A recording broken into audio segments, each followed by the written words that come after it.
What it do, guys? Manjoume here, and today we'll be unboxing the Sony Xperia Z3 smartphone. Looking at the box, very simple design, very minimalistic. The side, same deal. Other side, same deal. Top, same deal. Back, and pretty much noteworthy that this box has been crushed a bit. That's a little disappointing for me personally, but we'll see if it's actually still any good. On the back, triluminous display for mobile, X-Reality for mobile, 4K movie recording, pretty cool. For 4K videos I'll be able to shoot, not watch, but shoot. That is very important to realize. Digital NC, I suppose, not really sure, I think that's an NC. And let's see, 20.7 megapixel camera, 2.5 gigahertz quad core. It is IP65/68, 5.2 inch display, Wi-Fi certified, high-res audio certified, and I'm guessing that means waterproof, and it uses Android. This phone is from the flagship Z series, and I believe this is 2014. We're opening this up right now, live on camera, so that whatever condition it is in is the condition it is in. So, much going on here. Set that aside. First off, the phone itself, you're going to set that aside for a second so that we can see everything else that's in here. Taking this bit out, don't need it, it's fine. Got a power brick, which I'll see to block. Not anything too different from what I'm used to with Sony. Let's see here. The USB cable, which I'm going to guess is honestly not really any special fare. Very square bit right there. One of the cooler bits, the headphones, which obviously aren't going to be high res or anything, but they should be pretty decent for what you're, for what you're getting. I'm going to go ahead and open these because why not?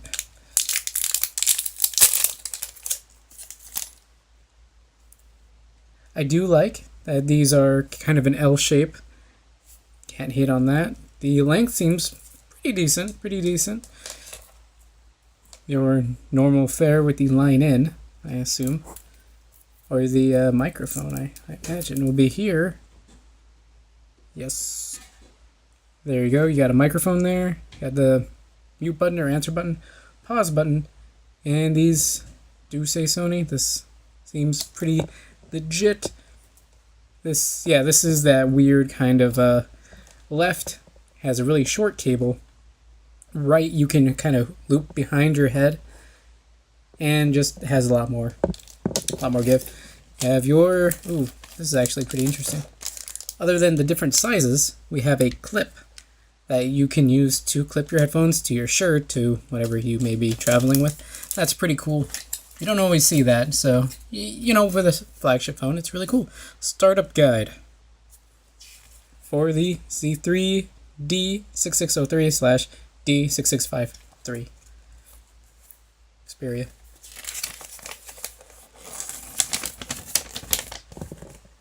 Finding your way, just kind of navigating what stuff is, just explaining very simple things.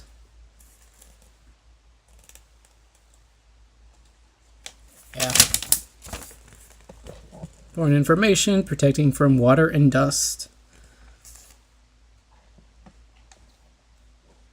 Inserting stuff.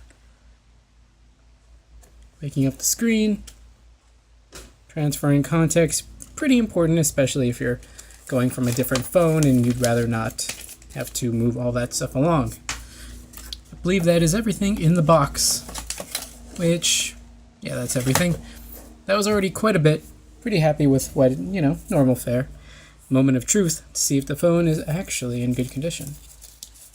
I do like the fact that it's in this kind of a nice feeling plastic case.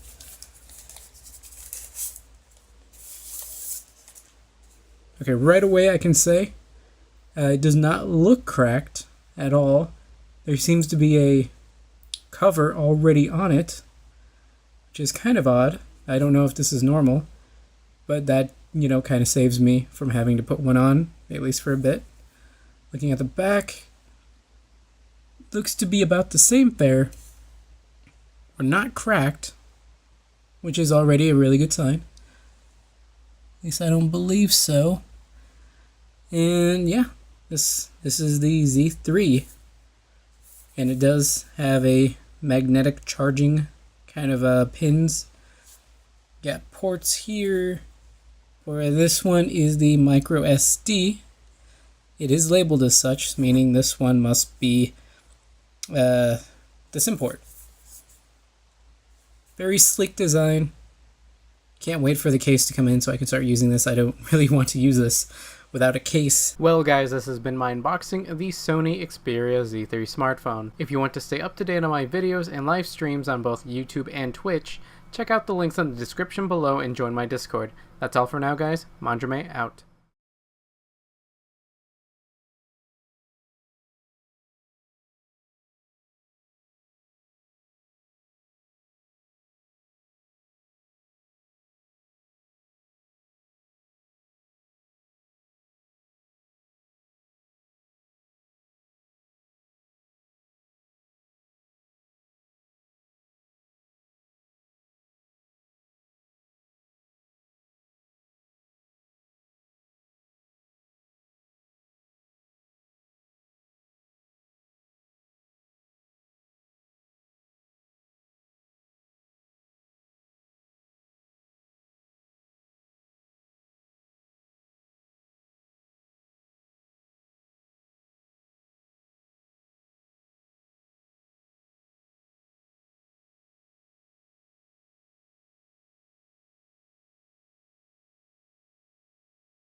Comparing the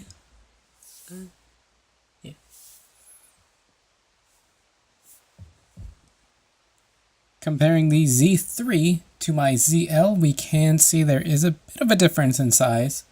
The Z3, of course, being the smaller.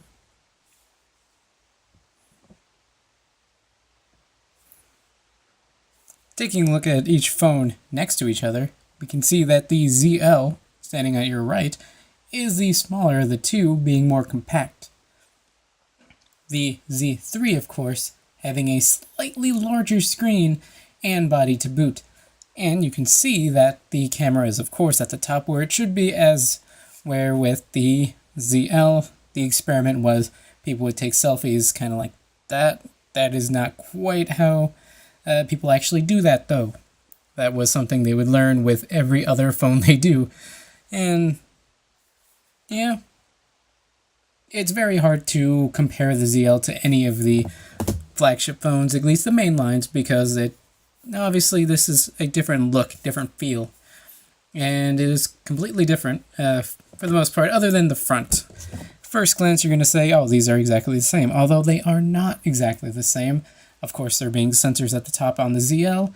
The bottom, there's a camera right there. That's weird. That's different. The placement of the mic is different. Of course, being dead center on the Z3, on the ZL, it is right here, right near the camera, actually, on the right side. Looking at the sides, placement is, of course, different. The volume buttons on the ZL are at the top on the side, whereas with the Z3, they're about middle, right underneath the power button, which is pretty much alone other than the IR port on the ZL. Camera buttons seem to be pretty much in the same place. Looking at the other side, you have a charging cable port and what looks to be same thing here. So that's pretty cool. Actually, micro SD card slot is right there, and so is the SIM port. So micro SD and SIM, same place there on the ZL, which is cool. You have your hub that has the two cards, whereas on the ZL it's on the back on the bottom. Same things. And here's just where the USB cable is. Same place, actually. Although with the Z3 you have the added niceness that comes with magnetic charging, which should be pretty nice. Why not use that? And not much else to be differing, other than the fact that headphone jacks are in different places, and the mic seems to be on the top. That's pretty interesting. And not on the back, as you can see with the ZL.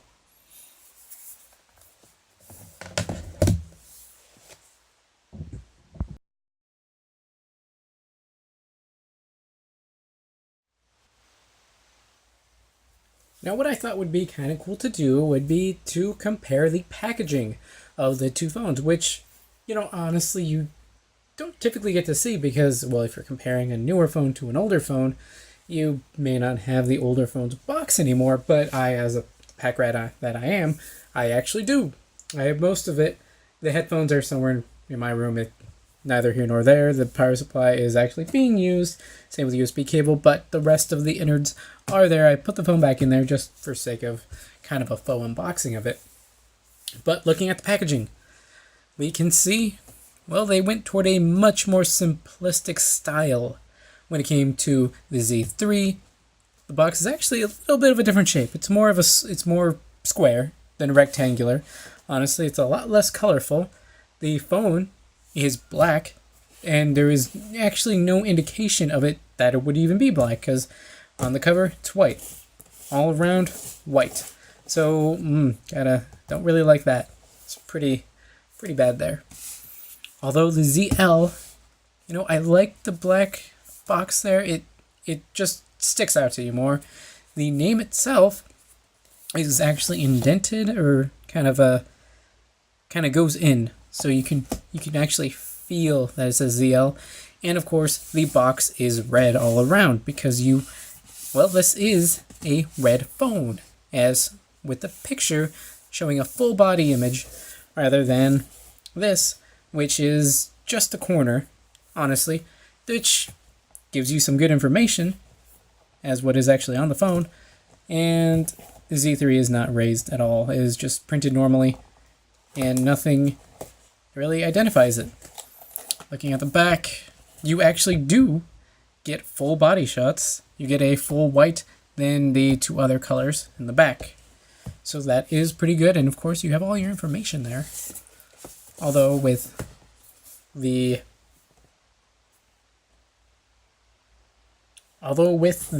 ZL you get a lot less because you had more on the front.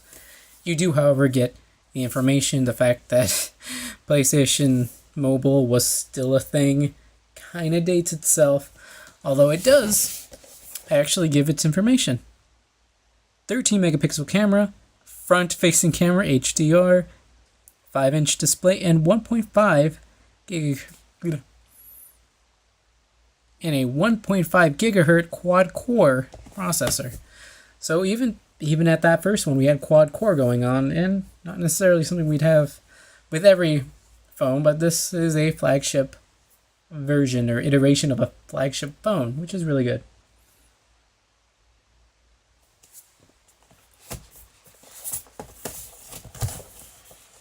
Now, opening both of them up, see a stylistic black. Very black, very cool. It says Xperia here. You cannot read that at all. My apologies. This one, all white, nothing written there. More compact, this one feels. This one feels like there's a lot more room to go on, which is really weird because this is the smaller of the two phones. So, moving on. Just take out the phones, just nicely put in. This is actually pretty nice kind of a fabric or whatever plastic, which is really good. However, this one, and this is what it came in, is just a plastic, literally just plastic, pretty cheap plastic, with this just a cover over it, which I just put back on just for sake of doing that. I don't know. They both come out pretty easily.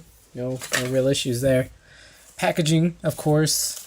The ZL has been opened up and such, and everything came in little baggies, as you might expect. Rolled up pieces of, that was the USB cable, which I'm currently using. Headphones, currently using. Extra headphone pieces, which, that's fine. The information, actually, the paperwork was a lot. Oh, geez, there's still more. There was a lot more. I already have an unboxing on my channel. You don't have to watch any more of this. But look how many just pieces of paper we need versus the C3's starter guide, which is a lot less in comparison. There's so much less. Not to necessarily say one is better than the other, but as for a premium feel, I would actually go with the ZL. With all this paperwork, it's like, wow, this is really important, but it is nicely spaced out.